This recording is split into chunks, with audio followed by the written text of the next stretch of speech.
తెలుగు ప్రజలందరికీ నమస్కారం అండి. నేను మీ రాఘవరావుని.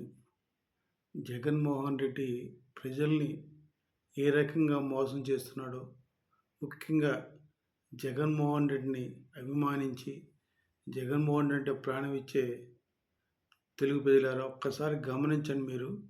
అతను ఎన్ని రకాల అబద్ధాలు మాట్లాడుతున్నాడో మీరు ఒక్కసారి గూగుల్‌లో కొడితే 2019 ముందు అసెంబ్లీలో అసెంబ్లీ సాక్షిగా అసెంబ్లీలో మాట్లాడిన జగన్మోహన్ రెడ్డి మాటలు వినండి ఒకసారి మీరు. 'అధ్యక్ష 30,000 కాదు, 40,000 కాదు, ఇంకెక్కువ తీసుకోనండి. రాజధాని బాగుండాలి. ఏది చేసినా నేను దానికి ముందుండి సపోర్ట్ చేస్తానన్న పెద్ద మనిషి ఎన్నిక అవ్వగానే ప్లేట్ ఫిరాయించి అమరావతి రాజధానికి కాదు 3 రాజధానులు పెడతాను. అమరావతి ఏమో ఏమంటారు దాన్ని, కాన్స్టిట్యూషన్ అంటే శాసనసభ. తర్వాత రెండోదేమో పరిపాలన వైజాగ్, మూడోదేమో న్యాయపరమైంది మన కర్నూలు అని ప్రకటించాడు. దానికి ప్రభుత్వం ఒప్పుకోలేదు, అంటే ప్రజలు ఒప్పుకోలేదు. కోర్టులో వేశారు, కోర్టు వారు కూడా చెప్పారు. ఇది ఏంటంటే మన కోర్టులు అంటే మనవాడికి జగన్కి ఏమాత్రం గౌరవం లేదు కదండి. కోర్టులు అంటే గౌరవం లేదు, రాజ్యాంగం పట్ల చిత్తశుద్ధి లేదు, ప్రజలంటే అసలు లెక్క లేదు. తను ఏం చేయాలనుకుందో చేస్తాడు అంతేనండి. అంటే 3 రాజధానులు అన్నాడు, ఇది శాసనసభ పెడతారు ఇక్కడ అన్నాడు. మరి ఇప్పుడు నిన్న ఏం మాట్లాడుతున్నాడండి? అసలు ఇది కృష్ణా నది పక్కన ఉంది, నీటి మునిగిపోతే నీటిలో కడతారా ఆ అమరావతి రాజధాని, మరి ఇది పద్ధతి కాదు. అసలు రాజు ఎక్కడుంటే అక్కడే రాజధాని అది. అంటే ఈయన ఇంకా పూర్వం రాజుల రాజ్యంలో ఉన్నట్టున్నాడు, రాజుల పరిపాలన ఉన్నట్టు ఫీల్ అవుతున్నాడు. అలా ఫీల్ అవ్వబట్టే నాది రాజ్యాధికారం 30 సంవత్సరాలు అనుకొని ప్రజలకు ఎలా పడితే అలా పడితే స్కీములు ఇచ్చేసి మొత్తం వైజాగ్ దగ్గర నుంచి ప్రతి ఊర్లో ఉన్న ఆస్తులన్నీ తాకట్టు పెట్టి బ్యాంకులకి ఆ డబ్బులు తెచ్చి ప్రజలకి ఆ బటన్ నొక్కి ఈ బటన్ నొక్కి అని చెప్పి ప్రజలకు ఇచ్చిందేమో 3 లక్షల కోట్లు, తను దోచుకుందేమో 20 లక్షల కోట్లు, 30 లక్షల కోట్లు దోచుకున్నాడండి. ఎందుకు చెప్తున్నా అంటే ఇలాగ ప్రజల్ని మోసం చేసి మభ్యపెట్టే జగన్మోహన్ రెడ్డి అంటే అభిమానించే కొంతమంది వ్యక్తులకు చెప్తున్నాడు ముఖ్యంగానండి. అతను మనందరిని ఎంత మోసం చేస్తున్నాడో గ్రహించండి, ఇప్పటికైనా గ్రహించండి. ముందేమో అసెంబ్లీ సాక్షిగా ఎన్ని వేల ఎకరాలు తీసుకున్నా పర్వాలేదు, మంచిది, సంతోషం, తీసుకోండి, దాన్ని సపోర్ట్ చేస్తా అన్నాడు. మళ్ళా ముఖ్యమంత్రి అవగానే ఒక రాజధానిగా 3 రాజధానులు అన్నాడు. అమరావతి ఏమో శాసనసభ పరంగాను, రెండోదేమో వైజాగ్, 3 కర్నూలు అన్నాడు.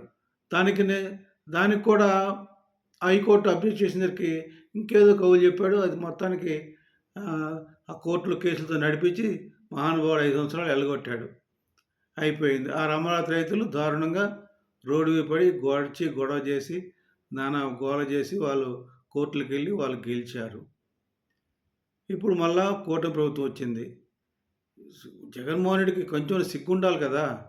అతను చేసే పరిపాలన సరిగ్గా లేదనే కదా, అతను చేసిన స్కీములు సరిగ్గా లేవనే కదా, అతను ప్రజల్ని ఎంత మోసం చేశాడనే కదా 151 సీట్లున్న జగన్మోహన్ రెడ్డిని 11 సీట్లకు పరిమితం చేశారంటే ఏమాత్రం ఇంగిత జ్ఞానం లేకుండా జగన్మోహన్ రెడ్డి బుద్ధి తెచ్చుకోకుండా ఇంకా నిన్న ఏం మాట్లాడుతున్నాడండి, నీటిలో కడుతున్నారు రాజధాని, కట్టడానికి వీల్లేదు, ఇది మునిగిపోద్ది, రైతులు గొడవ పెడుతున్నారు. ఒకటి ఎత్తు, ఒకటి రెండోదేమో ఇంకా అధికంగా ఉన్నదానికి డెవలప్మెంట్ లేకుండా రెండో విడత భూసేకరణ ఇంకో 50,000 ఎకరాలు చేస్తున్నాడు. ఇది తప్పు కాదా అని మాట్లాడుతూ రైతుల్ని, అంటే కొంతమంది అతను రైతులు ఉంటారు కదా, రెచ్చగొడుతున్నాడు. నేను చెప్పేది ఏంటంటే, జగన్మోహన్ రెడ్డి నువ్వు తెలివిగలవాడివి, నువ్వు ఆల్రెడీ ఒప్పుకున్నావు ఎంతైనా పర్వాలేదని. గెలిచిన తర్వాత ముఖ్యమంత్రి కాబట్టి శాసనసభ రాజధాని అన్నావు. శాసనసభ రాజధానికి మరి అప్పుడు ఎలా ఒప్పుకున్నావు? శాసనసభ రాజధాని మునిగిపోయేదైతే నదిలో అప్పుడు ఎందుకు ఒప్పుకున్నావు నువ్వు?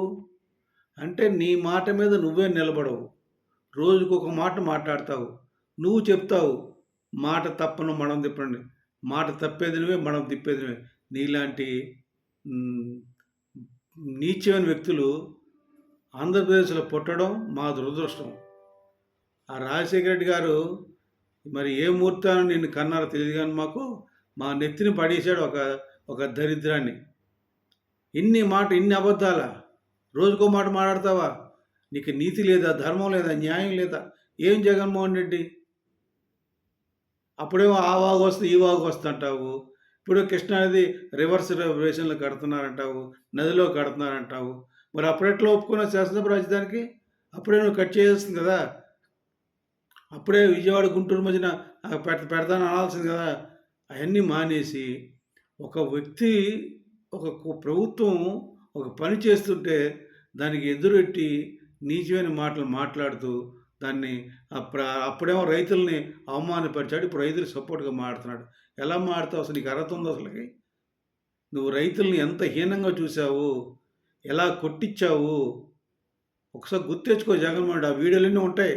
తీస్తే రోజుకొక 10 వీడియోలు చూడు. ఎందుకురా నాకు ఈ జన్మని అక్కడే ఒక చిన్న టీ స్పూన్‌లో పడి చచ్చిపోతావు. అంత నీచాతి నీచంగా వ్యవహరించావు.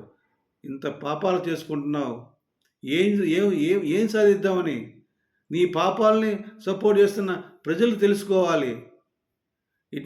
నీ జగన్మోహన్ ఎంత నీచుడో, ఒక్క మాట కట్టుబడ్డు, అన్ని అబద్ధాలు మాట్లాడతాడు. ఇటువంటి వ్యక్తిని మనం గెలిపించుకున్నాము. గెలిపించాలని ప్రయత్నాలు చేస్తున్నాము. ఇంకా గుడ్డిగా సపోర్ట్ చేస్తున్నాము అని మారాలి. దయచేసి మారండి.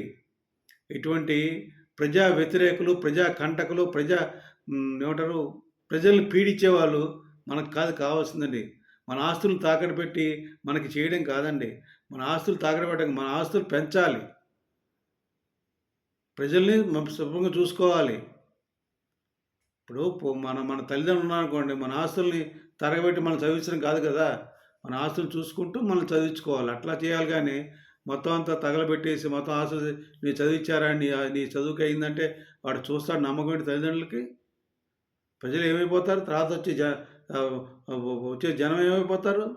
వీడి పిల్లలు ఏమైపోవాలి? వాళ్ళ తరతరాలకు వాళ్ళు ఎట్లా జీవించాలి భారతదేశంలో, రాష్ట్రంలో? కనుక తెలుగు ప్రజలారా గమనించండి. ఇటువంటి జగన్మోహన్ రెడ్డి లాంటి నీచమైన వ్యక్తిని ఒక్కసారి కూడా పొరపాటును కూడా కన్సిడర్ చేయొద్దని, అతని మాటల్ని పట్టించుకోవద్దని, ముఖ్యంగా జన సైనికుల్ని, వీరమహిళలు కోరేది ఒకటే, మీరు ప్రజలందరికీ అవేర్నెస్ తీసుకురండి. వాళ్ళకి నచ్చచెప్పండి.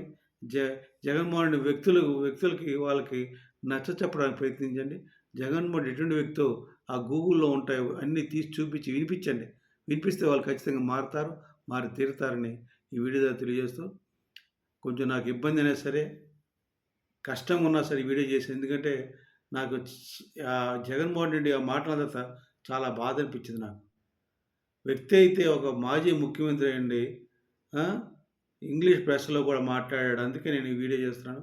మంచి చేయడం పోయి చెడు చేస్తున్న ఇటువంటి నీచమైన వ్యక్తులు ఉండాలా, ఉండకూడదో ప్రజలే నిర్ణయించుకోమని విరమిస్తున్నాను. జై జనసేన, జై హింద్.